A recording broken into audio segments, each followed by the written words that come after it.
Hello, everyone. My goodness. I had some serious technical difficulties, so I apologize to anyone who was, just at the edge of their seat waiting for Gladiator Live. I know this is the highlight of everyone's week. Um, so this is Sarah. I'm here with some of my fellow gladiators, and we are here for a very special episode today because we are approaching on Monday. It will officially mark 10 years of Gladiator. It is to the day when one Rachel D'Souza filed the paperwork to register Gladiator as an official business. And, the rest is history. So today's going to be a little bit different from some of our, well, who am I? Is it though? What am I Is saying? it? No, it's not going to be any different. It's going to be a little unhinged. It's going to be a little chaotic. There probably will be some tears. There'll definitely be people laughing. But it's going to be really casual. So we're just going to talk a little bit about some of our favorite memories of being part of the Gladiator team. And Rachel's going to talk about how this all got started. I am going to actually jump in and talk first because since I'm having such tech issues, I don't want to mess things up. And also it kind of makes sense because I'm kind of the newest person to the Gladiator team. I have been working with Gladiator actually almost a year now, which is crazy. Rachel and I have known each other for many years, but have kind of like circled one another in this weird dance. I think we described it the other day as like, that scene in West Side Story where Tony and Maria see each other across the crowded dance floor. It's right after they do the mambo dance scene. And then all of a sudden everything fades and they're like dancing around each other. And every once in a while they go. That's kind of what Rachel and I did for many years. And then finally the stars aligned and I had some time and bandwidth. She had some needs that matched my skills. And we were like, let's give it a try. Right. And I think this is actually one of the reasons why I think Gladiator is so special is Rachel and I went into it very open, very transparent. What mattered most to us was, can we do work that we love together? Can we do work that we're proud of and we feel really positively about like the product that we're delivering? And can we maintain our relationship and our humanity and our love for one another? And I'm thrilled to say yes to all of those things, but also it's just sort of emblematic of what is so special about this organization is that we bring our full selves to the table. So with that, I'm gonna hop off stage and I'm gonna let these three ladies talk. I know Rachel wants to tell folks and share the story of how Gladiator got started, but I'm done, and I didn't even cry. So, all right, I'll see you guys soon. All right, happy Friday. Yeah, wow. 10 years, friends. I love a good origin story. Tell us the beginning. Some people know. I think some people know, but maybe a lot of folks don't. I also just need to like qualify this wild outfit that I have on today. I got to attend Asian American Heritage Night at Busch Stadium last week and got this really cute Cardinals baseball hat that is actually themed after the year of the dragon. And I've been feeling very Asian this week. So I also have my samosas and mimosas t-shirt on. And I'm like feeling real happy to be brown. So here we are, celebrating who we are. how did Gladiator get started? Well, here's the thing. For a long time in my work in the nonprofit sector, I really felt like we were trying to solve these really difficult and entrenched problems that affect all of us in a lot of different ways. And I couldn't actually see an organization who was doing it or solving it. And so I think I'd always been thinking about how do we do this work differently? And then the summer that my daughter Amelia was born, I had some other chaotic things happening in my life that, sort of gave me the opportunity to take a step back, take a maternity leave. And while I was on that maternity leave, the person that I adored, who I had worked for, was ousted from her role as the founder and executive director of her organization. And my partner at the time took a new job that required him to travel internationally quite frequently. And so I found myself as the solo parent with a 4-year-old and a newborn, home by myself pretty much for the summer. And I love my children. I think a lot of people know that about me. But I also maybe am not a full-time parent, and learned very quickly that summer that I wasn't necessarily my best self when I wasn't presented with opportunities to be able to use my skills and talents and, lived experience to sort of give back to the community. So I found myself one night feeling really frustrated. And I called my brother, Matt, who's a CPA, and he came over and sat on the couch and, held the baby. And I realized that, or I guess I should say, he helped me realize that I could start a company, and that would give me the opportunity to do some things that I enjoyed to do, but also the flexibility to be a present parent. And it sounded really interesting and sort of unbelievable and unreal.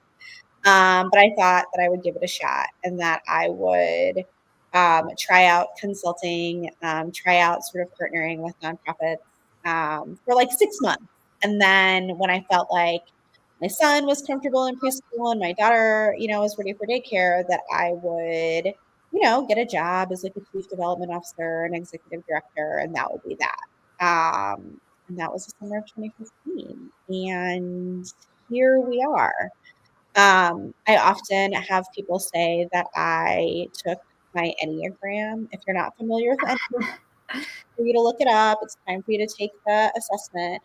I have people tell me that I took my Enneagram and I turned it into a calling, to a vocation, into a career for myself. So I think that's a really interesting way to put it. But I will say that it wasn't just for me. And so, Amy, I think you sort of came into the fold in 2017, 2016. It was early. Yes. It was early on. And we had a client that had a very specific fundraising end of year need. Yep. Just so happened that Amy was transitioning out of a role and was looking for her next thing. Yep. I will hand it over. I want to talk more about that, but I know that Nava may have to. Oh, sure. Off, so I want to have her speak first about her experience. Okay, great. I'll kick it to Nava then. I just joined Gladiator 2 years ago and change, 2 1/4 years ago. So I feel like I'm really in the swing of it now, having worked with a bunch of different clients on a bunch of different projects and just gone through different iterations. And Gladiator is so different than anywhere I've ever worked. I think the way that Rachel leads with values first in everything we do in terms of internal culture and also our work with our clients is just something I admire and appreciate so much, and brings a lot of meaning and intention to our work. And I'm really excited about what we're up to moving forward in this really extra challenging time, in terms of supporting organizations with risk assessment and just figuring out how to like strategically muddle our way through these like challenges that are coming. I think we've got the skills to support people in this moment. So I think there's a lot of good ahead in the next 10 years. I think strategic muddling needs to go on a shirt. Strategic muddling. Yeah, that needs to be the next hashtag. Love it. And to your point now about like attracts like, and it's not a coincidence that we're all here right now together doing this work. I'm going to kick it back to Sarah because I hear that we have some special guests that might want to pop in and say hi. I am surprised. That's the plan. Okay, folks. I am sorry that I am a faceless voice and probably causing an echo, but we do have a couple of surprises for Rachel. There were some people who wanted to come on. This is like a this is your life. And so I'm going to add a couple of smiling faces to Oh, I feel nervous. Oh my gosh. Oh my gosh. Holy crap. It's like 3 people I love and adore. Yeah. Oh my gosh. Wow. Hi, friends. What is happening, friends? Congratulations, Gladiator. Yeah, congrats. Happy 10 years, Gladiator. Y'all, 10 years. 10 years, Rachel. Holy shit. Cow. Sorry. Like, is this a for comfortable real. place? I don't You know. can say bad It's words there. Okay. a decade of fucking excellence. Yeah. Well, thanks. It's been a bumpy road. I kind of would love for the 3 of you, and maybe I'm going to start with Tasha, to talk about like how we found each other. Oh man. First of all, happy 10 years, Gladiator. What would this work be without consistent accountability partners in this work? And fire people just like me. That's willing to hold people accountable, to call out racism, white supremacy, and to push St. Louis to be better. How we met. So I first heard Rachel talk at Neighborhood Leadership Fellows. And I was blown away by her conversation and her talk. And I was like, I gotta meet her. I gotta have a one-to-one. You know, at the time, one-to-ones was big. I don't hear anybody talk about one-to-ones anymore. But one-to-ones were big. And I remember reaching out and having a conversation. And at the time, I was really putting forth what I would and wouldn't stand for. And I remember sitting down, we were at a coffee shop, and I remember sitting down and saying, listen, I'm not willing to compromise on North St. Louis. And I'm not working to sell out, and I'm coming and we're gonna make some changes. And I'm grateful that Gladiator Rachel has been on this journey with me to help support North St. Louis. We don't have too many true allies in the city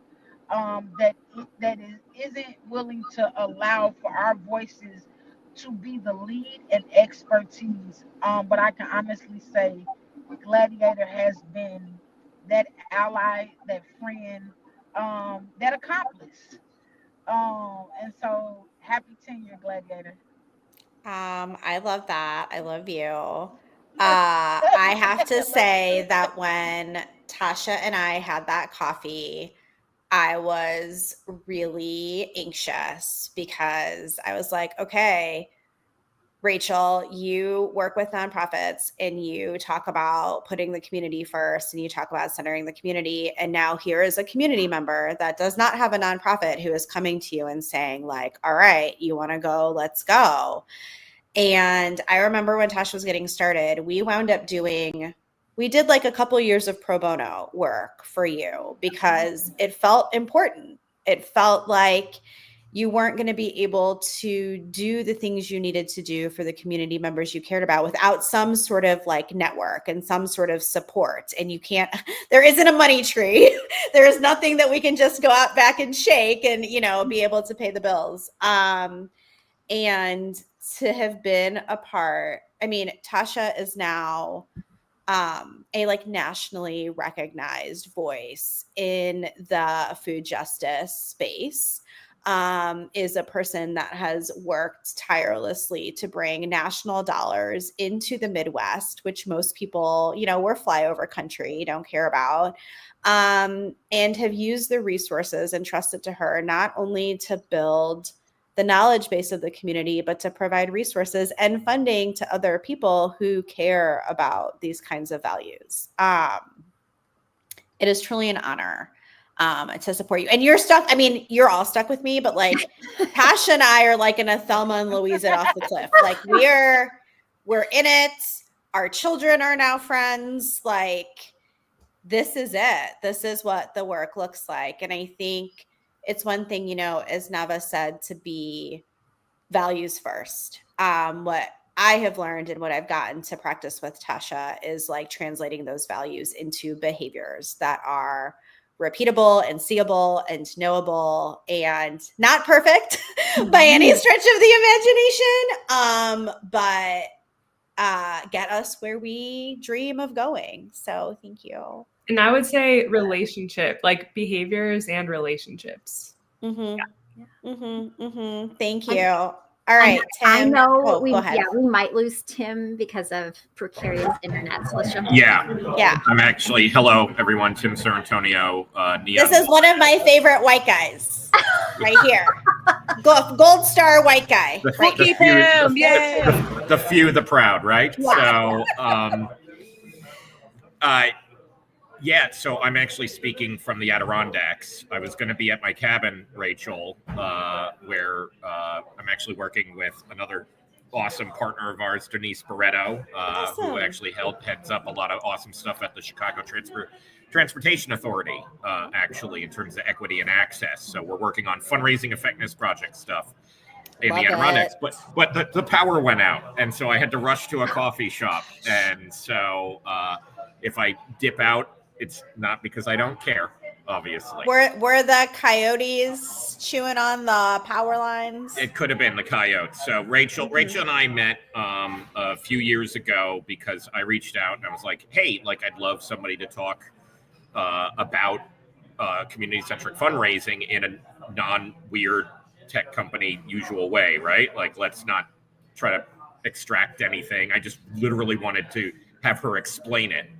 And she's like, what? Why me? And I'm like, because you're great. Like, it looks like you're doing a lot of great work. Like, I just want to hear about it. And from there, we kind of just hit it off. And there's a lot of awesome things that we've done together and plan on doing together. And I've grown so much just listening and learning, and so thank you for letting me come on, and thank you for not letting me go last as the white guy too, because we don't want that to be the last word. That is a disaster. So. Well, and Tim, also here's the thing, like when you reached out to me, I think I had written like one public facing piece.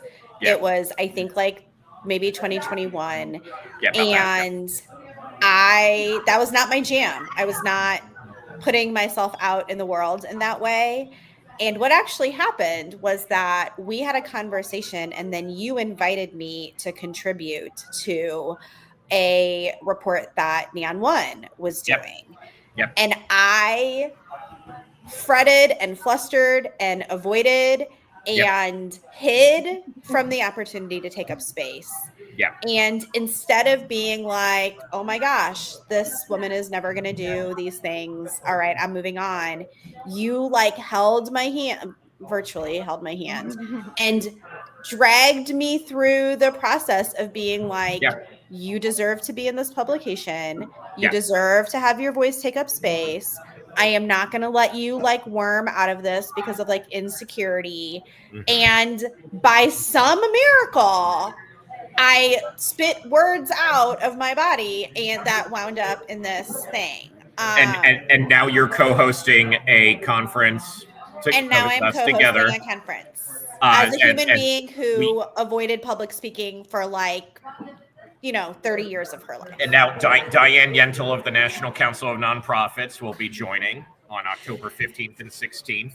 And we're gonna co-host it. You're gonna be in Atlanta. I think I got some money for a fun dinner. Yes. So let's do a few fun things and celebrate with 3,000 people. That's what we're expecting at that. So rock and roll. I'm not even going to bother dropping where you can register. So you can go find it if you're interested. Yeah. I'm not trying to here to pitch my crap. So we'll put it in the show notes. It's going to be fun. Yeah. Well, you are part of it. So I think that's kind of the thing. Look, I hate performative marketing, right? And that's a real hard thing to push against in nonprofit tech world or even consultant world, right? There's a lot of grandstanding on platforms like LinkedIn. And for me, it's about whose voice needs to be heard. And I take it very seriously that we have a platform and I have an opportunity to show the real work that needs to be spotlighted. And I think we're only just beginning what we can do. I know. So it's pretty exciting. You do it well, Sam. You're genuine and legitimate, and it shows. Well, thank you. I mean, there's a lot of it's so much easier to be meh or phone it in or especially the white guy mediocrity, right? Where it's oh, what a brilliant idea. It's that was said by 4 other people in 4 other meetings, right? And we can't have that. We have to pause and go, what do you need? Yeah. But here's the thing, when you ask that question and people tell you the thing, you then do it. When Tim and I started to have the conversation about partnering for his, the generosity experience, he was like, what do you need? I was like, I need more people of color to be speakers. So let's make the list and go follow up with them. We need to get them on the thing. Right. Exactly. I know I need to do that. Coco will manage me. But it's It's who are the people that are doing this work? And who are the people that feel comfortable talking about it? Or who are the people who deserve to have the space to do it? And so one of the things that was really exciting for me in talking about generosity was being able to highlight the response to the tornado here in St. Louis. So we're actually going to have folks who are on the ground in rapid response speaking at this national conference. And again, Missouri and St. Louis are flyover. We're doing incredible work here and nobody knows about it because this isn't a place that is covered often or included often. And to be able to tell the stories of this work, I feel gives us a chance to pull more resources into this community, and we need it. So where and then I'll release my space shortly, but I want to make one last time because Adrienne Marie Brown's book Merging Strategy has influenced me so deeply in this type of thing because you get that fractal, right? Where that local shape. Look, I am chair of the fundraising effectiveness project, folks. I see the data. I can tell you these little moments, these little things happening underneath the surface that all of you see. Yeah.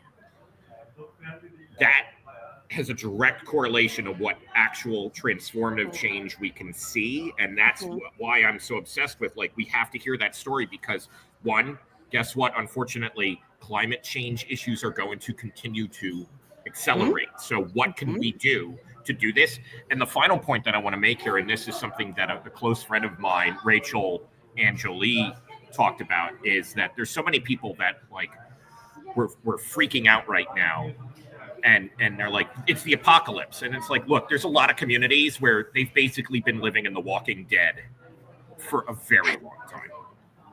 And this is not new. That's right, Tim. And that shock is a lot of privileged people going, but not us. And it's yes, and it's all of us because we are all in this together. Yeah. And so that's the beautiful thing is that we're all in this together. So thank you, Rachel, for being in it with me and letting me have a little bit of space here. So, Yeah, Thank appreciate you. you. Thank you for celebrating with us. absolutely. But now I see Ellie like pointing and clapping and snapping. Ellie is also a wonderful human being. Thank you, Tim. I want to turn it to Ellie because she's one of my favorite humans also. Oh, stop. Don't stop. So this Say, is but say more. But say yeah, more. we'll continue, specifically into this year. So what's funny is I know and love everyone on this call except Tim, and we're gonna fix that eventually. So don't worry about it. Like, I don't love Tim. I don't love. I know him. We'll make it happen. But it's funny you said like Tim sort of held your hand and pulled you into this taking up space. You did the same thing to me, and I worked with. Actually, more specifically, I worked with Amy, but I worked with the Gladiator team several years ago when I was hired as the development director, when I literally never should have been hired for that job. Like, truly, it was like, it was a bad choice. And the choice was made because I was a Black woman. So, and that's the truth. And I think maybe was on Zoom with Rachel maybe one or two times. And then we just were connected on LinkedIn. And I was just very much like, oh my God, she's kind of amazing. And then slowly we were like friends on the Instagram. And I was like, oh my God, wait, I'm in. And like for years, I was just like, Rachel is my Oprah. Like, I don't know how else to say this, but she's my own personal Oprah. And I was in a space with a previous client. So I struck out on my own. I was in a space with this previous client and who Rachel also had worked with for, And my time with that contract was ending. And I was kind of like making some rumbles on LinkedIn of like, maybe I'll do my thing. I'm not sure. And Rachel pops in my inbox and she says, hey, I've been watching you for too long. You are audacious and I am in awe of you. Let's talk about being collaborative. And I was like, whatever you say, Oprah. Like literally just like, I'm floored. Like I am, whatever you say, I'm here for. Let's do it. And Rachel was like, I don't know what that means, but okay. And so we met for coffee or for lunch on like a super wintry day in a snowstorm. I didn't have a car at the time, so I Ubered there in a snowstorm just because I was like, this is my opportunity with Oprah. Like you get there, right? And so I'm sitting there with Rachel, and Rachel is like, tell me your, or I actually said, tell me your dream or tell me your vision, and we were like filling in each other's sandwiches. It was like Rachel would like say a thing and I was like, and I'd finish the word and she's like, and it just kept happening and kept happening. And she was like, I've never been able to say this vision to someone and someone else understand it. And I was like, yeah, because your vision is my vision. So like, let's talk about like how we build this. And for some context, like I am in this engagement space now. But what I was really coming to this work to do was to help people have safer and better and healthier conversations that actually mean something, and then doing something with that information, doing something with that data and those conversations, and recognizing that the process of that is so much more important than the output. And Rachel really values that. There's so many people who can say like, yeah, we'll just put together this plan for you. And then like, you take it and you run with it. But it's like, how do we like dig in? How do we get vulnerable? How do we get real? How do we get raw? And how do we make sure that we are showing up as our full selves all the time? And slowly over the last like year and a half, my friends who have a 7-week-old are here. So come on in. So I'll finish up with you and then I'll hop off, but come on in. Hello. But I am just so grateful to have not only had you as a partner in this work and like being able to affirm things that I think and being able to like say, this is possible. Like if you want to live this life, if you want to do this work, if you want to be in community with people, it means it's like important to do that. And you can like make a life doing this. And you have like held my hand and been like, if this is the work you want to do, the work is out there. And I'm like, okay, I believe you, but now I like believe you. And so it's been tough, but I cannot imagine like doing this work, being friends with, being in close relationship with anybody but you. So I'm just grateful that I get to be part of this lovely, wild, messy life that we have here. Yeah. Y'all are like, Sarah was like, oh, there are going to be tears. I'm like, I want to like crawl under the table. Because here's the thing. Like, people will come to me and be like, did you have a business plan? Like, what is your strategy? And I was like, no, I just felt like something was wrong with the world and figured here are some things that I can do differently. And like, let's see what happens. And like, you all are saying such lovely things, but I have like failed really hard. I have there have been a lot of people who have been involved in this journey who were really meaningful and have made really meaningful contributions, and also like couldn't figure out how to make values behaviors, or couldn't figure out how to stay in the discomfort of doing something hard, or being unpopular, or being the voice that's telling the truth that people don't want to hear. And that journey can also be really, really lonely. And I think I also worry regularly that any point, any of the people here are going to be like, yeah, this is too hard. Like, I'm out. Like, good luck to you. I hope you keep doing it. And I'm going to go live like a less hard existence. And that is a bit of one heartbreaking thing for me about this work, is that, y'all, I pick hard things. I pick hard organizations. I pick hard causes. I pick probably impossible problems, but they also pick us. Because I think one of the things that the 6 people in this space right now share, and Sarah, who's in the background, is being willing to imagine, like being willing to say, yes, things might feel scarce. We might feel like we don't have what we need.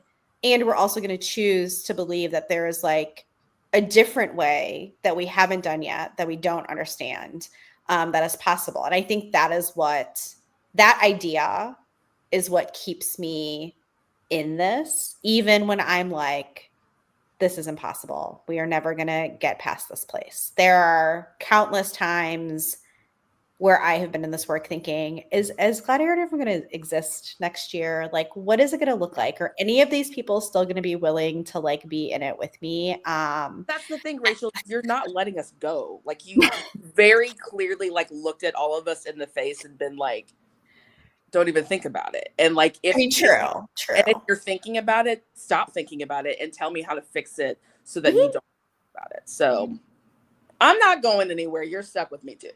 Great. I'm here for it. Yeah. So Amy and Nava, I don't know if you have anything else that you want to share. I am like sensitive to like sticking to our time, and it's Friday and people deserve to have a lovely entree into the weekend. So I'm going to quickly share how I got connected into all of this, but if anyone needs to jump off, Ellie, you go play with the beautiful baby. I do.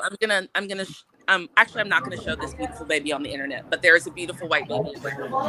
And like, excellent. Oh, there's that baby. Hi, baby. Okay. I love you all. Rachel, I love you so much.